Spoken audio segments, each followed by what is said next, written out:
Helldiver 12960 just really liked his heirloom shotgun, okay?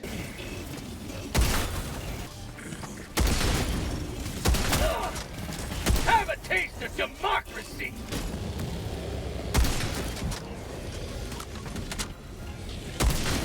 That's called democracy! Arriving at coordinates.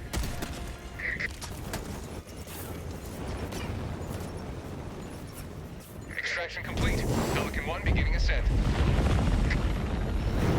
Reginald here. As you may know, my most popular video on the subject of Helldivers was actually the break action shotgun tutorial. Another victory for the right side of history.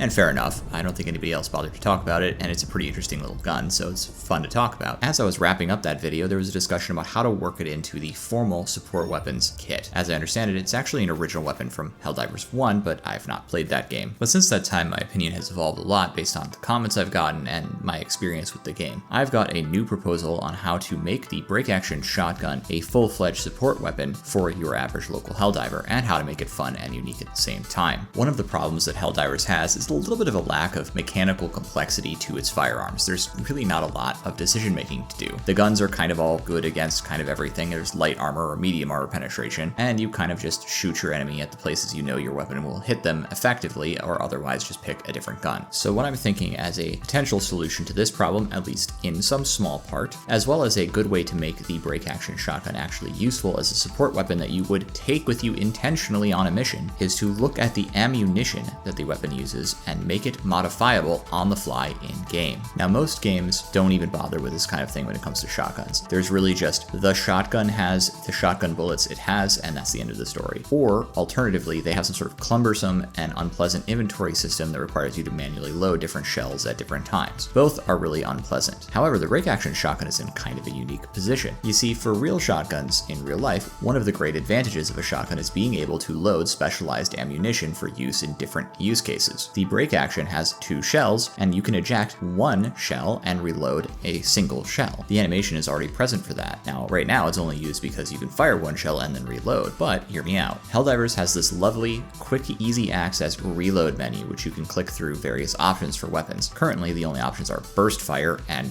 that's it. I propose eliminating burst fire altogether as it's superfluous and replacing that entire menu with an ammunition selector. It can look the same and basically function the same, but instead of selecting fire modes, you select ammunition types. The ammunition types I propose are as follows: the standard issue heavy buckshot that it has now, a slug for long range accurate shots, a flechette round for heavy armor piercing damage, something capable of penetrating, say, a mail slot on a Hulk, and a taser or stun round that would serve identically to a single target stun grenade that we have now. The mechanic at play for this would be as follows. When you select an ammunition type that is different from the ammunition type you currently have in your shotgun, you immediately expend 1 cartridge, which is returned to your inventory, and replace 1 cartridge with the specialized ammunition of your choosing. The subsequent barrel then remains loaded with whatever ammo you had in it already. So let's say you have 2 shells of buckshot and you load a slug, you would remove 1 shell of buckshot and enter a slug. This would be the first round that is fired when the trigger is pulled. Thus, you would shoot the slug and then fire